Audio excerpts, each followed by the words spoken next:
This is Flowers on the Stage.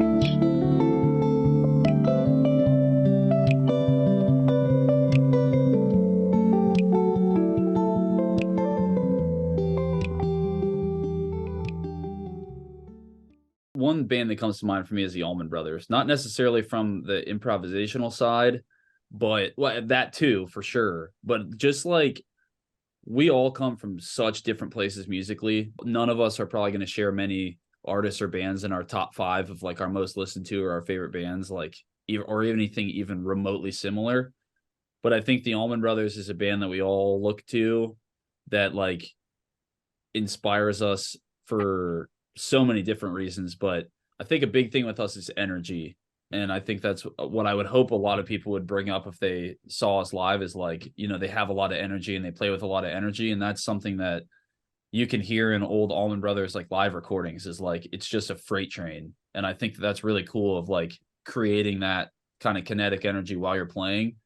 There's a lot of power in their power. music, you know, it's just passion and just soul, you know. I want to ask you guys a question about that. Like you mentioned freight train as like a kind of like North Star of energy you guys are trying to bring to the crowd. Like diving into it, what about a jam could lead to that? Like how can as a unit, how can you guys go in and be like, let's be a freight train tonight? Like what does that look like? We don't necessarily always set that like consciously in motion. Before every show, we always like kind of like join arms, circle, kind of just like do a couple of breathing things with each other to kind of connect. Sometimes we're saying like, okay, like, you know, let's really bring the energy. Let's really bring the grooves tonight. I mean, but then, so that's a conscious decision. And then other times we just take some deep breaths and we get out there. And then all of a sudden, like it just takes one person to do one thing. Ryan or Andy hit this one line and all of a sudden it's like, oh, it's fucking on tonight. Hell yeah. I think we're all like just kindling, waiting to be like lit on fire, and either you start it or somebody else does, and then it's just like, all right, well, it's on, you know. The audience plays a huge role in it too. Like Friday in Denver was just like you're walking into a fucking cauldron, and it was like I don't even know really what we said pre-show there, but I mean it took 2 minutes of us playing to be like, okay, like because you like it's hard to have that kind of energy if nobody's giving it back to you. But like when they are, it seems like the energy is like unlimited. Like you could play for hours in front of a crowd like we played for at Cervantes, who's just like ready to fucking pop off the whole time. It's like an energy feedback loop, like just reverberating off each other. And each time it comes back and forth, it just gets stronger and stronger. And then all of a sudden it's just your constant chaos. And then all of a sudden Derek's on his double kick pedal and here we go. Jumping to the side, putting BareFuzz to the side for a second. We got just Derek, Adam, and Ryan. Derek, starting with you. What is something about life that you believe now that you didn't believe when you were younger? So over the last year, I've kind of tried to find a little bit more of a spiritual center and have definitely reconnected with my faith. And I know that that's a place that I am drawing a lot from currently and will continue to. It was always a little bit abstract for me of like, I've always definitely been a spiritual person, but I never really knew exactly what that meant. And like, you know, I just started kind of getting a lot of these weird little signs in my life of like, what is my purpose? Like, what am I supposed to do? What am I like meant for? Whatever. And just to be completely frank, I started reading the Bible and a lot of it really has clicked for me and has been a huge source of strength that I've found and I've shared with other people and that they've found strength in too. And to the question, I guess what I believe now is just that like, there is something sort of greater to this whole thing. I think it's easy to get jaded and to be like, oh man, the world's so fucked and crazy and all this stuff. And I don't really believe that anymore. I believe that there's something really good here that can be coaxed out if you look for it. And yeah, that's been a really important thing for me. I'd say the old saying, like everything happens for a reason. It's like, you always get told that by your parents or, whomever growing up. And, it's like, oh, everything happens for a reason. And you're like, yeah, okay, I don't believe that for a second. And yeah, exactly. But then like looking back now, like there was some pretty shitty things that happened to me in college that really made me do a lot of soul searching and kind of, changed my trajectory that I had for myself, honestly. But it's like in those moments in college, like it was like, very dark points, depression, anxiety, all of that. I was an actuarial science major. I was going to be an actuary. And then I, was figured out very late in college that's like, I don't think I'm going to enjoy this like at all. Like I'm not nearly passionate enough about this to, have this be my career. And I, like it makes great money, but I was like, I started to have this shift where it's like, I need to choose happiness and not like money. Like, but like when I did that, changed my major and did all of this stuff, at that time, I started to get more into music. I had already been playing guitar for several years, like casually. And then one vivid experience was when I was at a Primus concert in Cleveland one time and just looking around, having a really good time. And I just realized I was like, man, like I think I want to do this. So it's like everything happens for a reason, because like if shitty things hadn't happened and I didn't go through those dark times, like I wouldn't have, like maybe I would have become an actuary. Like maybe I would have, and if I would have done all of this stuff, it's like a chain reaction. If a couple of things would have like been different at that time, that would have where I would have avoided all of the dark times, I wouldn't have decided that, like I kind of want to start a band. Like I wouldn't have learned more guitar. I wouldn't have connected with a good friend of ours and one of the founding guitarists, Jack Novak. Shout out Jack Novak. We started playing guitar together, and then all of a sudden, Derek pledged our fraternity and was like, "Hey, we heard you drum," and then all of a sudden, like we have a band, and it's like, and then all of a sudden, I meet my now fiance like years later, but it's like, would I have been in that place at that time if all of this other stuff hadn't happened, all this other shitty stuff like that I like, struggled with for a while? If all that didn't happen, where would I, would I be in a band, like doing like pursuing my passion? Would I, have found like, my soulmate? You never know. But it's like everything happens for a reason. And Ryan, being patient with life. I feel like, when I was growing up, you just, there was just so many things that you want to do, and you just feel like you have to be there like now. It's just like, okay, I want to achieve this and I have to get this, and then you just try to do so many different things at one time. And what I've found, what ends up happening when you do that is you really you kind of forget to connect with what you're doing in the first place, and it's okay to be patient and step back and take a breath and stop and smell the roses about your experiences and your thoughts and your feelings and reflect a little bit. You always have to kind of have these checkpoints of checking in on yourself of like, okay, you know what, like we've done this, we still got this to go. And it's life is such a valuable thing, and I feel like we all get ahead of ourselves in the rat race of just feeling like that we have to be in first place all the time, everywhere. And just, you kind of, once you, and if you do get there, then you're like, why don't I feel anything? And it's because you just didn't enjoy the experience. You didn't take the time to have the emotional connection with what you're doing. And it's something that I feel like the older you get, it just kind of comes natural to you. I mean, you can read all the self-help books you want in the world and listen to advice and things, but it's just one of those things. I think the more paths you cross with people, important people in your life, influential people, influential things, stop, write it down, take a breath, listen to, use your senses. You were given them for a reason, by the almighty creator, whatever you believe in, right? So, and I think the older I've gotten, I think patience is one of the most valuable things that you can have, for sure. I have. that I I absolutely didn't, love that take. and I used to, I mean, I was always told that growing up that, you got to be, be patient, be this. And I'm like, yeah, I am, whatever, but you're really not, when you look back on it, and you read, I have a journal I've had for almost 20 years of my life, a long, long time.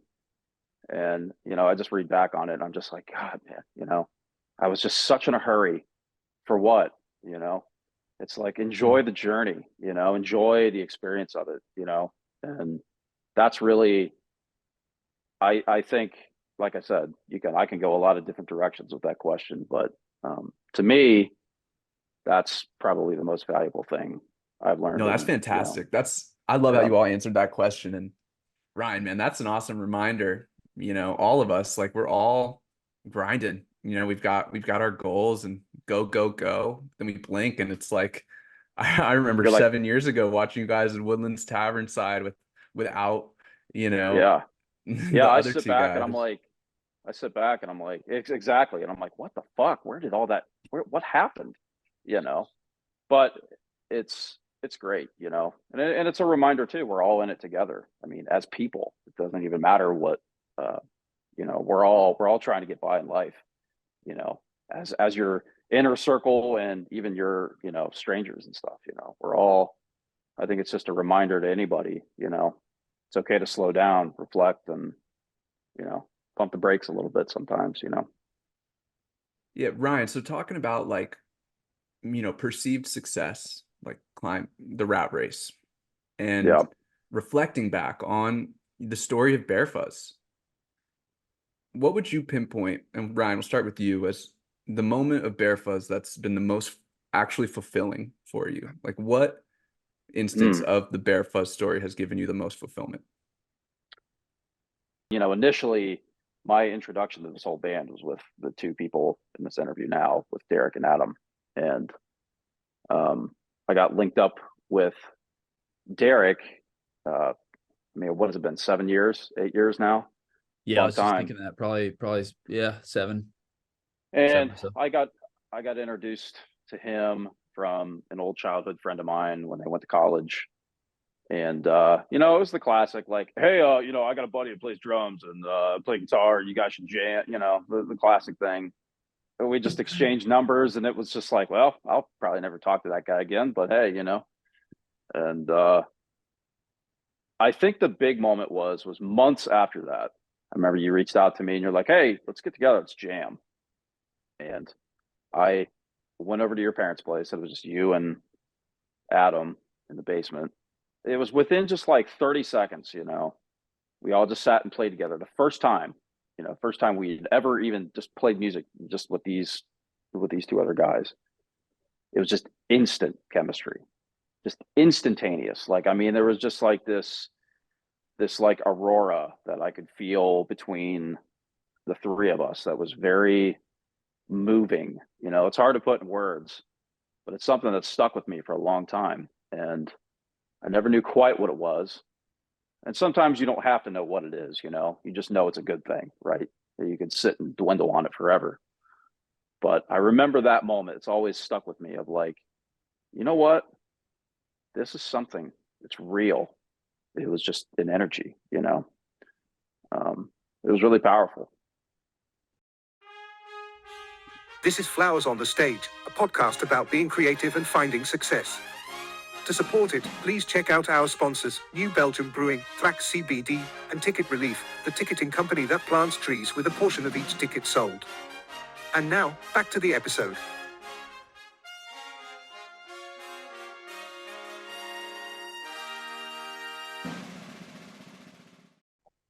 Yeah, and that was the first time I'd ever like literally ever met Ryan. Like, it was like, hey, nice to meet you. And then we jammed, and I was like, holy shit.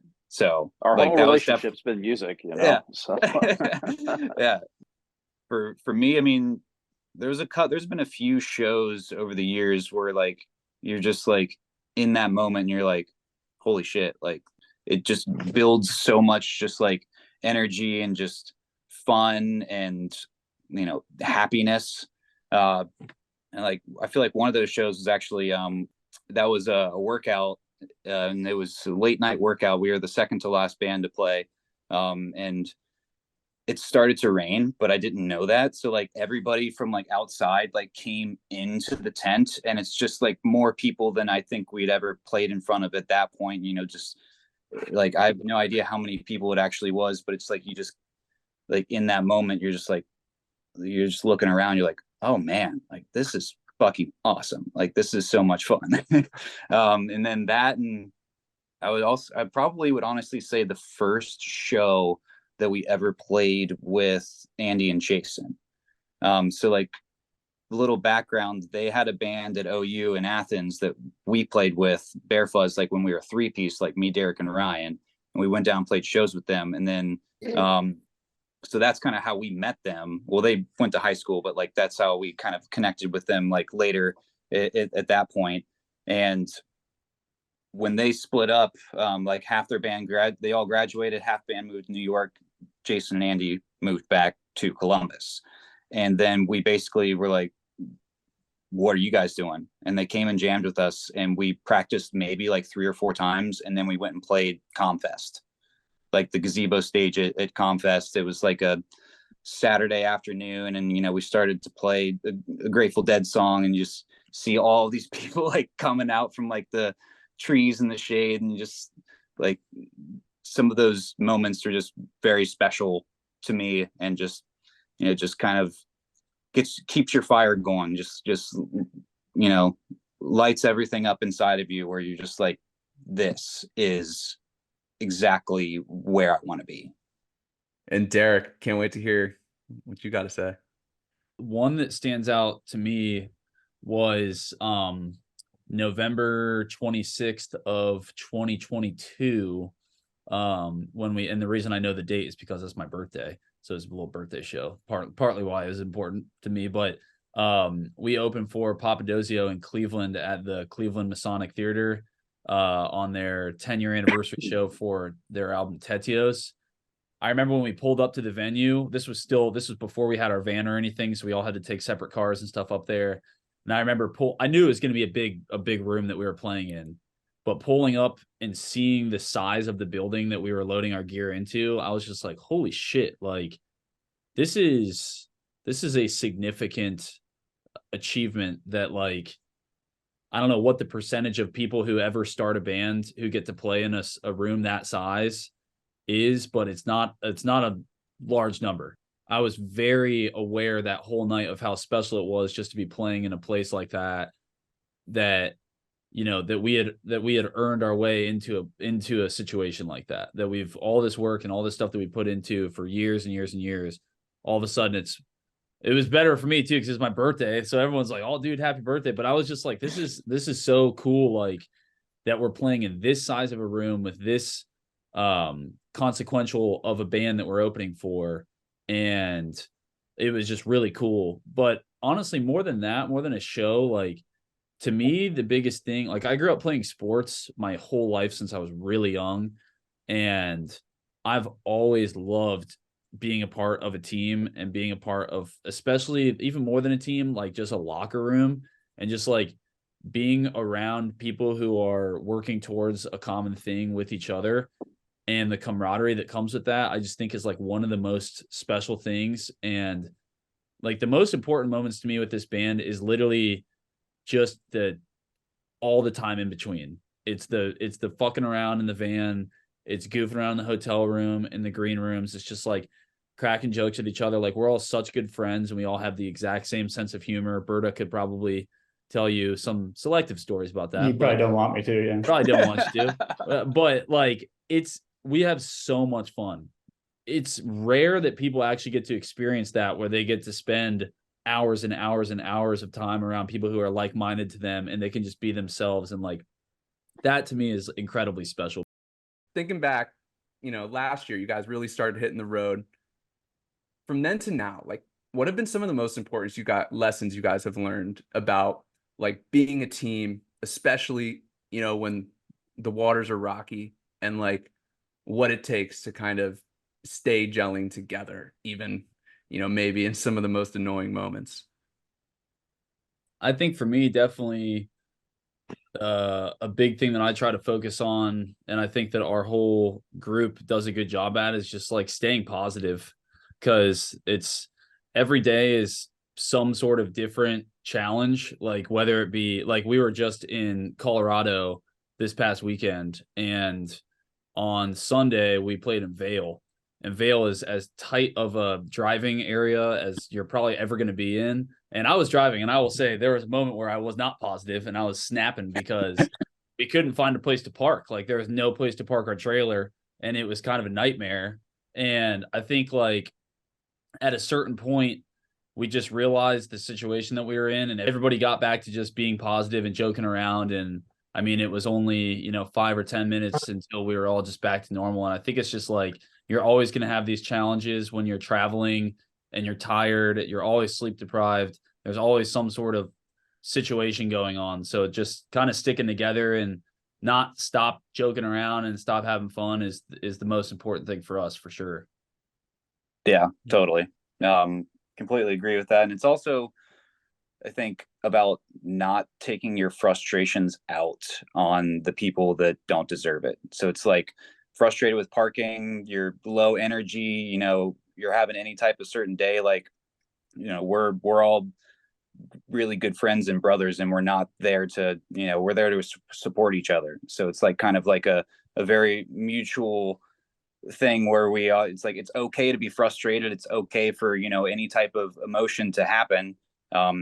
But not directing it at, at any of those people that you care about and want to, build the band and, music and business with. So I think that's really important, and just being honest with each other and meeting everyone where they're at on that particular day. I love it.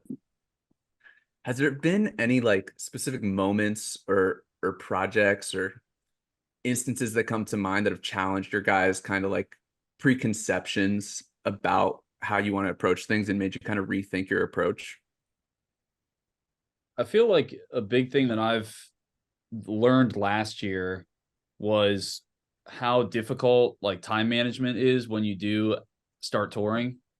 And I think that we operated in a certain way for, forever, or for at least the duration that we were a band, a certain way, in a certain pace of doing things, that when you get out there, every timeline seems to condense. You just have less time to do everything, essentially. And I know one instance comes to mind for sure when we were on the road in, this was late October, early November. And we kind of realized that because we had been on the road so much and everyone still works as well, that we weren't really finding enough time for our songwriting. And we had some deadlines coming up of when we were going to be going in the studio. And we started just kind of talking about like, okay, well, when do we have time to like fit this in? Because we need to obviously get this done, but it's not like we have days at home where we can do this. And our days at home is probably going to be somewhat recuperating from what we just did. So we started working on stuff like in our hotel rooms and splitting off into small groups. And I know that we just recorded 6 songs in early January. And I think it was one of those things where we all realized like, man, like we're going to have to push ourselves on some of these days when we don't have full energy and we don't feel completely like doing it, because it's going to be beneficial for us in the long run to use that time that we have rather than just laying around and being tired and kind of wasting time, essentially. Katie's got some questions for you. For anyone who's unfamiliar with BareFuzz, if you had to recommend 3 songs as a way to get to know BareFuzz, what would you pick? Ooh. Well, we have quite the wide spectrum of stuff. I'd say probably Concrete Cowboy, Looking for a Bite, and maybe It's All Right Here. I think that kind of hits every end of the spectrum of what we do. A little bit in your face, rock and roll, a song with a lot of jam elements, and then something on our softer side. So I think that kind of hits all the points. What would you recommend, Tackett?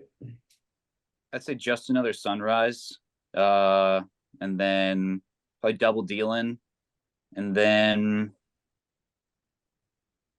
say maybe like probably Nothing to Fear, maybe. I feel like Just Another Sunrise, especially, like that whole song kind of encapsulates like a lot of different things that we can do. So it's like, you know, the verse feels one way where it's almost like swing blues, and then it gets really psychedelic, and then it's almost like progressive at the end. So it's like kind of like goes all around, and I feel like it's a good representation of some of the things you might expect at a show or listening to our music. And then the other ones are just, you know, showcasing different elements of what else we can do. It's probably my favorite song, so fuck yeah. All right. What would each of you say would be your dream artist to collaborate with right now? For me, it's definitely this Japanese fusion guitarist that I really enjoy, Masayoshi Takanaka. If you haven't heard of him, definitely check him out.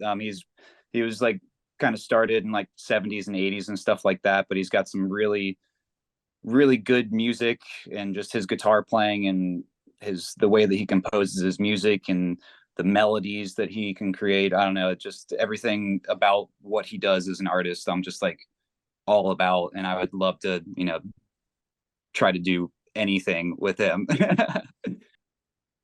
I'm having a tough time with this one. I feel like if it's something that's if it's a band related sense of like normal instrumentation, I would love to do something with Kurt Weill. I love Kurt Weill. He's one of my favorite artists, and he's the man. Ooh, I think alive, I really can't. I'm gonna have to say too. I think Eric Gales. He's a guitar player, a blues guitar player, just an absolute just genius on the guitar. I would just love to pick his brain on just his approach to the way he just puts things together. And then probably Derek Trucks would be right there tied as well, for the same exact reason. I kind of wanted to piggyback off of Katie's question. What artists have you already collaborated with that have been some of your favorites? I'd probably say Dave Katz, personally, from Acoustic Hookah. Like, you know, grew up listening to his music, and then all of a sudden, like, he's sitting there on stage with you, like playing some songs. Like, I don't know, it was really cool, and we were lucky enough to be able to have him on our first album that we recorded too, for a few songs. And it was just it's one of those things where you're like, dude, fucking Dave Katz is sitting in with us right now. Like, what the fuck? Yeah, I mean, we haven't had a ton of Katz is definitely like still a weird one, because it's like he's just, I don't know. If you live in Ohio, and I didn't grow up listening to hookah, but when I got into college, I like found that whole thing. And it's like the fact that he wants to play with us is still like I think he enjoys playing with us. And that's kind of bizarre. You know, it's just like it's a weird like situation, and then like be on stage with him and you're like, oh yeah, like Katz is with us and we're like ripping it with Katz. Like, this is sweet. Like, this is really cool. We haven't had a ton of people sit in with us. One person definitely is I don't know how to exactly pronounce his last name, but Justin Recamp from Mungan. Hell yeah. We did that sit in with him last year at Birds of a Feather. Well, that was last summer, right? Or September, 2 Septembers ago. He's a beast. And that sit in was really fun. That was really sick. Yeah. That was really cool. Yeah, it's tough to say. I would probably agree with that. I'm like going through them. I'm like, who all sat in with us? Like, it's been a lot of people in and out, you know. But that was definitely a really cool one for sure. I will never forget that Tent Talking Heads cover with Dan Shaw and Rob. That was a banger. That was hot. also sweet. Yeah, I forgot about that one. That was a crazy night. That was a really crazy night. I definitely want to give a quick shout out to, not that we've had sit-ins with them, but we've played a lot of shows with Chalk Dinosaur, and I definitely at some point we'll have John from Chalk Dinosaur sit in with us. But I know that we're always inspired by them and by John. Just the sheer output of music that he's put out is so impressive, and we share management with them, and they're just also awesome dudes. So that will happen at some point because John's a dog on pretty much anything that he wants to play or do. So yeah, keep your eyes peeled for that. Can't wait. Fuck yeah. You guys also have some pretty awesome support coming for Fuzztopia coming up, right? Mm-hmm. Yep. So that could be a cool opportunity to add some more to the list. I'm just saying, you know what I'm saying? Something will be added to the list that night for sure. That's already in the plans for sure. So definitely. So I want to jump to the side a little bit here. Talk about, bad nights out on tour. Like whether it's a personal fight in the band right before you get on stage or a bar where the promoter didn't effectively promote the show and you're playing to the bartenders. Like, what have you learned about how best to approach and handle those nights collectively as the BareFuzz unit? I think we had our worst night of all time in December, and I think Berta was there. What? First off, for some reason, we have really bad luck with the last show of the year. For some reason, we've had numerous times now that the last show that we've played of the year has had some sort of nightmare sequence that's occurred in some way around it. The one that comes to mind for me immediately, probably is recency bias, but we got our van and trailer stuck in the mud at a festival we played at in December. That was fun. And yeah, it was great. It was awesome. But we played from 2:30 a.m. to 4 a.m. And and it was also pissing rain the entire show. I mean, when we got there, it was a torrential downpour and did for the entire duration that we were there. It's an outdoor show too. It was in a tent outdoors. It was in a tent, yeah. So we had to park in the grass. And when we got there, you were already sinking down into the grass. So add another 4 hours of torrential downpour onto that, and you can imagine the landscape. So we finished at 4 a.m. By the time we were ready to leave, it was probably somewhere around 5:15, 5:30 or so. And immediately we were lodged in the ground. Our van was not going anywhere. And we tried for, how long do you guys think that we tried initially to get it out? An hour or two. It's hard to say because it's all just like a cold, frustrated blur. It was, and then we ended up just giving up and just like laying in the van and like just trying to close our eyes, like while there's still all of this festival stuff happening around us, and we're all just like tired, wanted to get home, and there was no chance, and we called AAA, and at least we got a free pizza. We got a free pizza. And honestly, to your point, Cam, how we dealt with it was literally, we were like, okay, we're fucked. We're not going anywhere. Let's all just get in the van and just eat this pizza. Let's just enjoy a slice of pizza or two each and try to sleep for a little bit.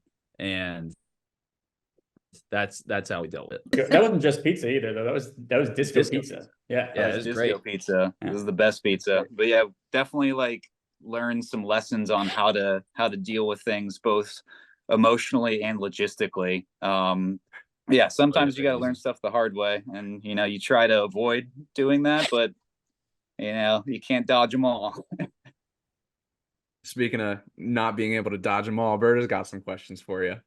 Yeah, what up, dudes? What's going on? Hey, Adam. I wanted to ask real quick about how was Denver? Was it great? You guys had a good show in Denver? Awesome, bro. Yeah. So much fun. A lot of fun. Cervantes, one of my fucking favorite venues of all time. Everything went well. Huge shout out to all the guys in Disco because they're awesome, and they didn't have to have us there, but they did, and they wanted to, and that's cool as fuck. And that place was popping off. Anyway, that's cool though. Yeah, fuck yeah, Denver is fucking awesome. So wanted to ask, you guys really grown your onstage and improvisational skills in the past few years. And I want to know from each of you, which other band member do you listen to or listen for most to see where to take the current jam, where it's going to evolve to? It's a good question. For me, probably Derek. Coming from a bass player, you gotta, first things first is you absolutely have to connect and be locked in with the drums. Like, so rhythmically, it all starts right there. And then, you know, always Brian and Andy on guitar, you know, you got to be like, especially for bass, you got to be attached rhythmically and melodically. So it's kind of like rhythm locking that bass foundation. And then you can kind of start to pick up what some other people are doing. And then Jason as well. Like for me, honestly, I'm like, you should be listening to everybody in my opinion. But because you just grab little tiny things from all over the place. It's like, you know, everybody's just bouncing around off of each other. But first things first is lock in with the drums as a bassist for sure. It's always a new experience every single time, you know. So whether, I feel like the majority of the time, you know, I'm always trying to at least pick up on the dynamic of the drums, of what Jason and Derek are doing, either play in between what they're doing or on the hits. And then, you know, as far as our string section, you know, trying to listen to Adam and listen to Andy. Somebody's usually coming up with the next chord progression, the next chord change, and you never really know when it's going to happen. And it's kind of, you know, if somebody starts doing this and everybody latches onto it, you're like, all right, well, here we go, you know. So, but, you know, I always try to play in between the drums too. I think that's a big thing for me. I like to be rhythmically and dynamically just really on point with them. So, but yeah, everybody overall, you know, I feel like it's always going to be a combination of people. I do think that at certain times, and this is kind of a constantly like evolving thing, different people progress the improv elements in different ways. Adam and I have been playing together for such a long time that I honestly, no offense, Adam, I don't necessarily even really listen to Adam. I kind of just feel like we just kind of know what each other is gonna do. And also I'm usually right next to his cabinet or his bass rig. So I'm gonna hear him regardless if I want to or not. It's impossible. But I feel like Adam and I, like, rhythmically, because we've had so many hours playing together, like, our foundation is really solid. And it depends then on like what part of the song or what part of the jamming that we're in at that point. Because I think that like certain times Andy will bring forth more like progression type elements of, okay, here's like now a different like theme, if you will, to like to the jamming, we're going to go in this direction. And then Adam or Ryan is just like constantly like coloring everything with riffs. And I feel like the difference between Andy and Ryan's guitar playing is a lot of what makes our sound unique, is because they come from different places musically, but they do meet in this center point that then is tied together by Adam and then in turn by Jason and myself. But it always meets in this really interesting place where a lot of times Andy's creating a lot of open space underneath a lot of things and like atmospheres. And then Ryan is kind of the voice that's coloring everything in between. And it's show to show. Like sometimes there will be a whole show that'll go by where I'm really keying in on what Ryan's doing. And the whole time I'm like really conscious of what he's playing. And then other times it's somebody else. And I think it's just back to the other thing that we were talking about with like energy and stuff too. Like sometimes some people just are having a night, you know, and you're like, okay, like this person like clearly is like really feeling it right now. So like, let's follow what's going on here because they're coming up with amazing ideas and whatever. So it's interesting how it works though, because creating on stage is kind of a risky thing. And that's what makes, I think, what we do a lot of fun for us internally. I think that's what makes it fun for anybody that goes to any show that's based on improv too. I mean, totally. You don't know if the band's gonna fucking, you know, go down in a blaze of fire, or if they're gonna like, you know, just blow your fucking mind with something nobody's ever seen and will never see like that ever again. Yep. I love that shit. Thank you guys for joining us here. Thank you, man. Thanks for having us. Thanks. Yeah, we appreciate you. BareFuzz. Fuck yeah, Fuzz, right. Yeah. This is Flowers on the Stage. And now here we are with Andy and Jason.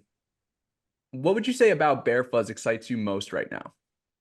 Oh man, currently just the growth we're having as individuals, and musically too. We're in the midst of recording like I think, our third or fourth album. And I knew as soon as we started recording it, the songs were getting that much more mature in its writing from where we started. Just more pieces, more components, people really starting to shine in different ways. And I think that's probably what I'm most excited about right now. So now, Jason, we'll start with you on this one. From your perspective, what would you say are like the most defining personality traits of each member of BareFuzz? Like from the inside, you know these guys better than any of us. Like, what would you say? How would you describe each member of the band? Do you want me to go one by one? Because I definitely can. All right. So we'll start with Andy. I mean, I've known Andy the longest out of any of these dudes. I've been playing music the longest with him. And I definitely think the best trait that stands out is his heart. He definitely has a lot of love for everybody. And, even if you don't see eye to eye with him, like he's able to, at least give you some perspective and understanding. His heart's always in a good place. And I know that that's something that definitely helps drive the band in general as well. So my boy. Derek, I would say, is humor. I mean, Derek's always a quick snap, man. Like anything can just fly off the handles with him, which I think is hilarious. And again, his heart. I mean, that's something that I think we all really kind of share as well. Adam, I think Adam is a very analytical and smart person. And that gives us a little bit of direction at times when we need it. Is like, okay, hey, stay on track, boys. So that's been something that I think really helps us. And then Ryan, I mean, his creativity and just way that he kind of sees the world and sees music, I think that's something that really adds a lot of flavor to BareFuzz as well. Yeah, and Andy, what would you say? I think, I certainly could echo all of the points that Jason said, but I'll go one by one too. Jason, extremely caring, thoughtful person when we're out on the road. I've known Jason for so long, lived with him for a long time, one of my all-time best friends for life. So, similar to what he said to me, huge heart. And I love the guy. I love all the guys. Derek, super good leader. He's got all the leader qualities that you would want. He likes to take direction, and that's super helpful. Sometimes when we're out on the road, he hosts the conversations with venues, with promoters and things like that. So he takes care of a lot of the behind the scenes stuff for us. Super good leader. Without him, sometimes we'd totally be lost. Adam, like Jason said, very analytical, very smart, definitely thinks in a very technical way about music and how we're handling everything. So that's really important for us to have in the crew. And then Ryan, super artistic, creative. At times, he's the most interesting guy in the world. He knows so much about, guitars and his hobbies. He could go on and on and on about certain aspects of music. And I love him for that. He's a great conversationalist. He might not be the most outgoing in the crew, but he certainly is one of the most fun to talk to. Hell yeah. Berta's got some questions for you. So you guys have finally taken some good advice and and hit the road, taking that leap. And want to know what's been the biggest growing pain so far? I don't know. I mean, as a band, I guess getting used to everybody being different in certain ways, and being together so often. Everybody's on a different schedule. When it's time to eat is different for people. When it's time to sleep is different for people. So those things can be tough to deal with, but I think at this point we're used to it. We've gotten to know each other so well by being together so much. I do want to, say overall, there's not too many pains that we're going through. It's usually mostly all fun.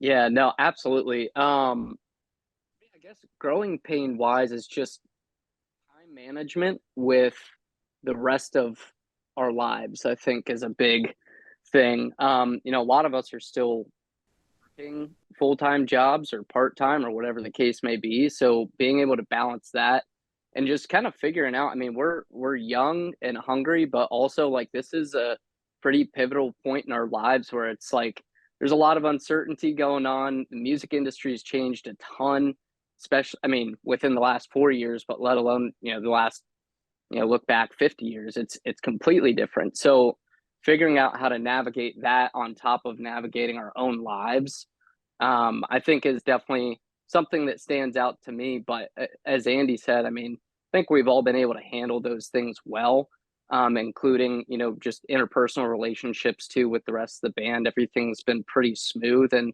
while we do have that uncertainty, we're able to rely on each other for reassurance, and, our significant others as well, play a big factor in that, and, encouragement and support. So about you guys being on the road and like taking that giant step. It's a huge step. It's where the stories are really, you talk to any established band, any established touring artist, and these are the times that they remember most fondly. That's what they reference to everybody that was there for it, and that's what they, that's how they kind of grow. That's where the real passion and inspiration comes from, is going through the trenches that you guys might be going through now, hitting the road for the first time.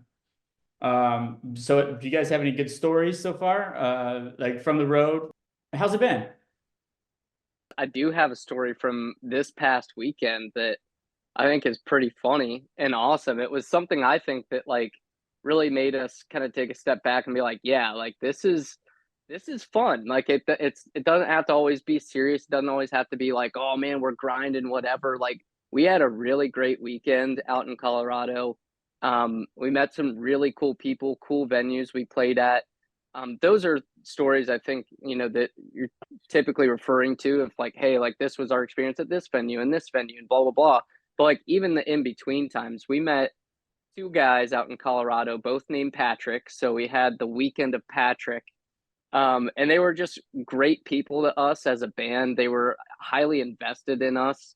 One was the hotel clerk that we just befriended, and he's like, oh, like, making us food and hanging out with us, getting to know us. That was really cool. Like he didn't have to do any of that. And then we go and play a show in Evergreen, and the bar owner, venue owner there, his name also Patrick. He, again, just great host. He showed us around the bar and was able to, I don't know, just give us I felt like a little bit of a spark of like kind of joy, or, because at times it does kind of become a little bit monotonous. Okay, get in the van, unload your stuff, pack it back up, whatever, play the show. But when you meet those people in between, they really can make a big impact. And, I think those are kind of the seeds that we're sowing right now too, is like, interacting with just even one person that, we might make an impact on their lives, but really they're making a huge one on ours as well. They're making life away from home so much easier for us. So that's just one thing that I've taken away so far. I really like that, Jason. I started thinking while you were talking about, some of the other bands that we've met, and how encouraging that can be, opening for bands that are much larger and have been on the road for a long time. Bands like Papadosio, bands like Acoustic Hookah, and really getting that like encouragement from these bands. Some of these guys are quite a bit older, and they're giving you compliments when you're, an almost 30-year-old. It's pretty unreal or surreal to be in that position, from seeing these guys off the stage for so long to opening for them, or sometimes even playing with them if you get lucky enough to get that opportunity. So that's just been a really cool experience. Even this past weekend, opening for a band like Disco, who's probably, a couple steps ahead. They have a little bit more tour experience.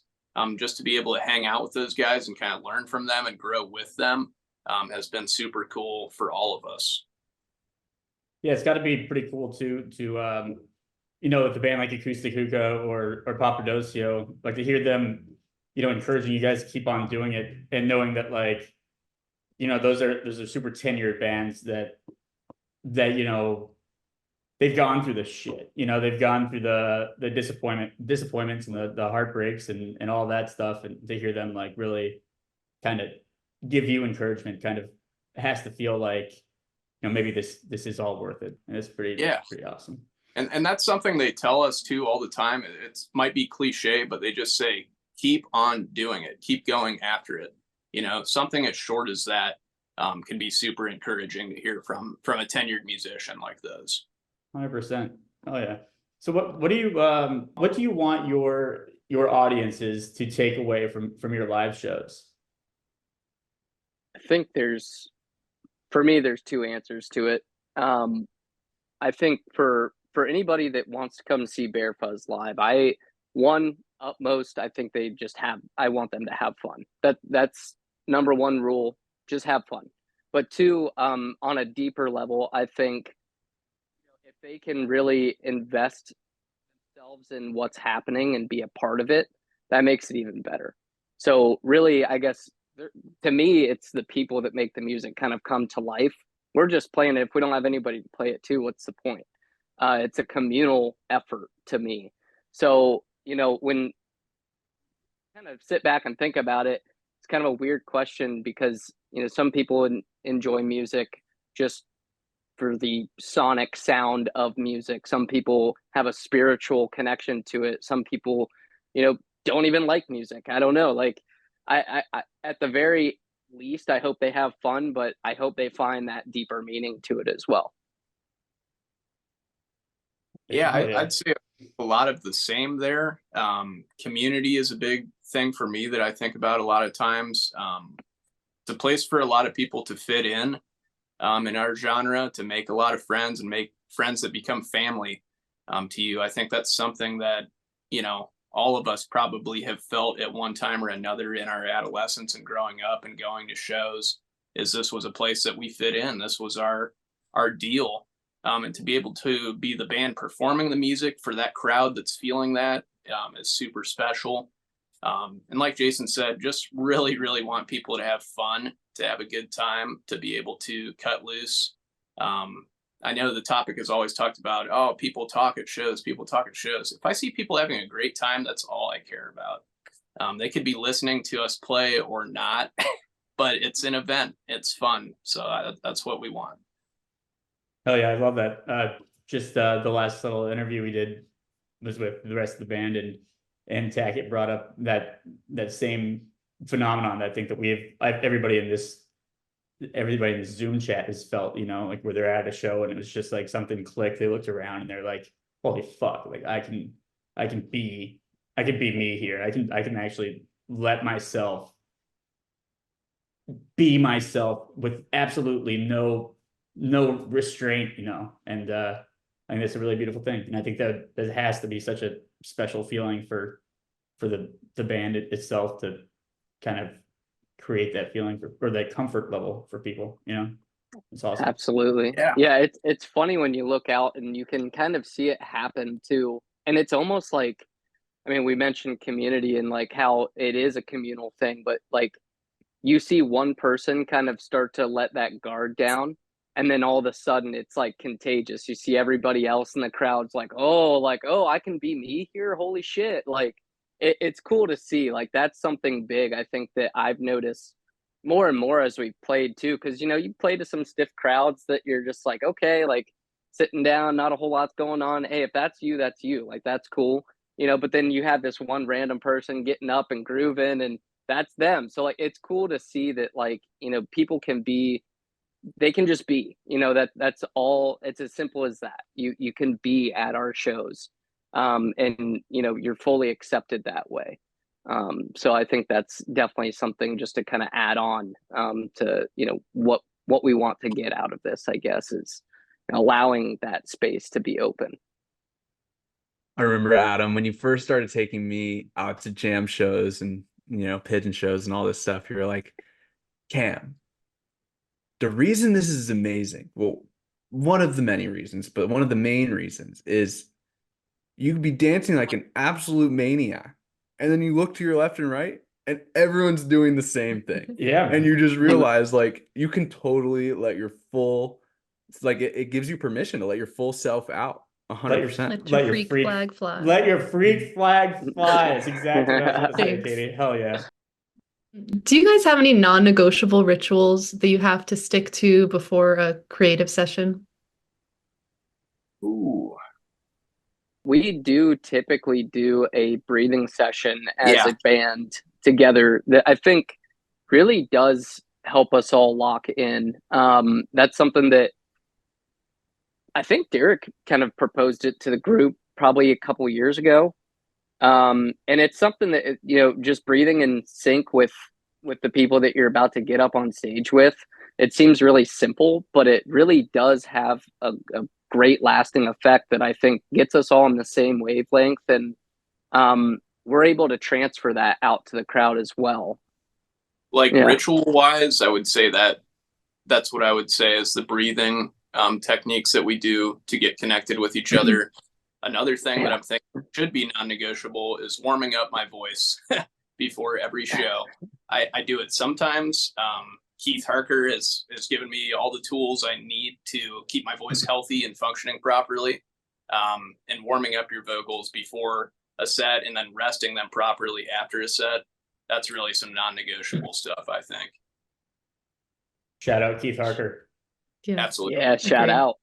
Yes, actually, we're throwing a link in the description to Keith Harker to check it out. He's a vocal coach, absolutely amazing. Definitely, if you're a dabbler in singing, whether it's in the shower or beyond, check it out for sure. Yes, just don't tell them that I don't practice every time. But I'll be pissed. love you, Keith. Can you talk to me about what imagination is like musically? Like when you're playing live, when you're improvising on stage or in practice, what are your senses doing when you're imagining what you're going to play next? I don't know. It's almost like a sixth sense for me. It's not really. It's all of them combined. I feel like the feeling of music is kind of what orchestrates what I'm going to do. It's not really a thought process for me. So I don't know. I mean, it's pretty much like being in a flow state in a way, until you possibly fuck up. But you always try to recover if that's the case. But no, I mean, I guess what's going on creatively or imaginatively for me is just trying to feel what feels like it should be there. I don't know how else to describe that, but or to put, I can't articulate it very well. So, but yeah, I guess, just you have a feeling of where something should go, at least rhythmically for me as a percussion player. I'm like, okay, I know that if I'm, if Derek's holding a 4/4, I can play a 4/4. I can, try and come up with some polyrhythm to whatever he's playing as well. But I'm not necessarily thinking that. I'm more so feeling that, if that makes sense. No, I love that answer. I love how you said the sixth sense. Like that, Yeah. that makes sense actually. I'm like Right. imagining all of these jam shows that I've been at, and that's like the only thing that it could be is that these people have a sixth sense. Like how else could they be doing it? I can't comprehend. I think that is definitely a huge part of at least improvisational music. At the very least, you have to have some type of extracurricular sense that is connecting you to the other people in those settings for sure. Yeah, and I'd say the same thing there, Jason. I've actually been thinking about it a lot, or I feel like I've had a few people ask me recently after shows, like, what are you thinking about when you're up there? What are you thinking about? And it's honestly like you're thinking about nothing sometimes, or it's subconscious. It's so much more of a feeling, but somehow your body is telling you what you need to do, like one step ahead before it happens when you're improvising. It's kind of crazy. And thinking in a very rhythmic sense, I think Jason and I connect a lot on that. Being the rhythm guitarist and him on percussion, it's more of a feeling thing than it is a conscious brain thing to me. You mentioned that, you're kind of giving into your subconscious. I'm sure 1,000% there's frequent moments where you find yourself getting caught up in your head. Like, this is not the best state to be jamming in, but you're in the middle of a jam and you're like, fuck. Like, take me through it. Like, when you're in that little like awkward, not in some sort of, you know, transcendental musical jam band flow state kind of thing, like out of pocket, if you will. If you will. How do you then will?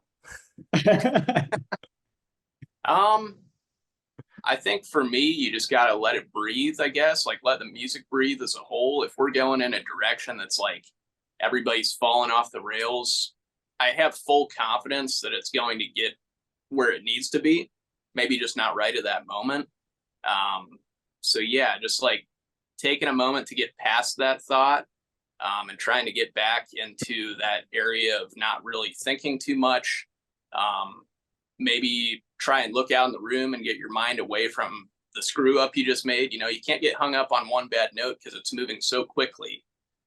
You just got to recover and try to come up with something better in the next phrase. And that's life. Yep. It is life. Yeah. Can you guys talk to me about how your relationship has evolved over the course of your career, like doing it professionally?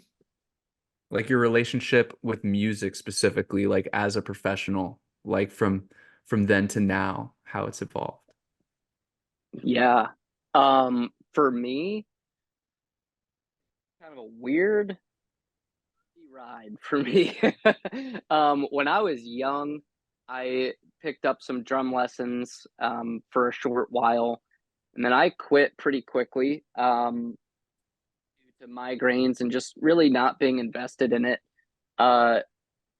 Relationship with music, I like to think, really started by listening and then developed into playing. I am not a technically trained musician, although I think now I'm at a point where I think that that's very important, and I've started to self-teach rather than just go off of, hey, I think this sounds good. So my relationship with music has, I think, increasingly become more and more complex, but not in a bad way. I mean, it's helped me really kind of expand my mind and expand, you know, how I even interact on a day-to-day basis with people in the world around me. I've realized that music is a lot more than just sound. It's a whole world that I can't even begin to really describe that's beyond just, you know, sonic noise. So for me, music has really kind of impacted me on a number of levels, you know, emotionally, mentally, probably even physically. I don't really know, but definitely spiritually. It's been a huge part of my spiritual journey as, you know, an individual. But yeah, I mean, it's really complex, but it's something that I'm always going to be grateful for, and something that is continuously growing for me.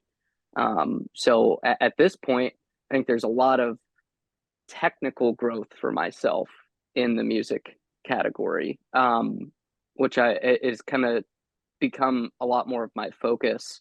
Whereas in the past, it was more an emotional and a mental growth that had happened.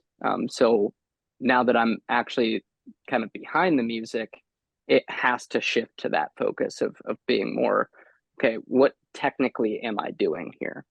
You know, how do I actually create this sound that I'm looking for?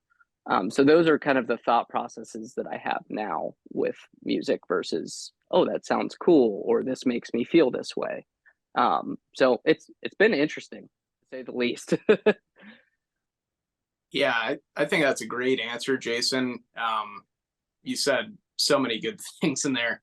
I think my relationship with music is also ever evolving. Started as a listener, like a young, obsessed classic rock listener.